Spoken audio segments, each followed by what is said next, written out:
Delivery truck sa Pamplona, Camarines Sur tuminagilid makalis likayan ang kasabatang truck.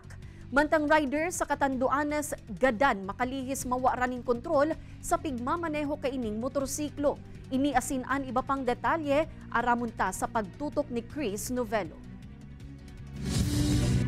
Tuminagilid ang delivery truck na ininapan uning parcel sa gilid kang National Highway sa Barangay Tambo, Pamplona, Camarines Sur. Pasiring kota na inining Camarines Norte alagad pag-abot sa lugar. Nilikayan kaini ang kasabatan na truck na may karga mga ketchup na pasiring man sa Legazpi City. Alagad nahagop man ginaray kan kasabatang lunadan.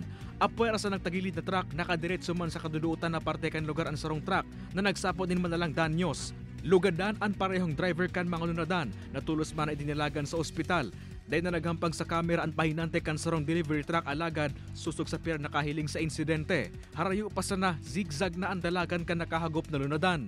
Ini ang nagsigsag hali siya duman sa Zone 7 kan Salvacion, nagsisigsag na siya. Daiman pigigilid kan otoridad ang posibilidad na nakaturog ang driver kan nasampitan ng delivery truck. Wala niya pong nilaog ang linya kang kasabatan na truck. Sa PNP ang samo ilang napagirumdum perming mag-ingat at pasiguraduhan permi ang masandang mga sakayan asin pasiguraduhan man permi ang sadiri. Sa Bagamano, Catanduanes, Gadan ang sarong 27 anyos na lalaki makalis maaksidente sa Sitio Tagbak, Barangay Quezon. Sigon sa kapulisan, papuli na kutaan nagikan sa trabaho ang rider kan aksidente kaining mabudalan ang 5 naglalakaw na hobenes. Naidara pa kutaan na sa ospital ang rider alagad binawian man giraray ning buhay. Nagsapo maning minor injury ang duwa sa nabudalan kan rider.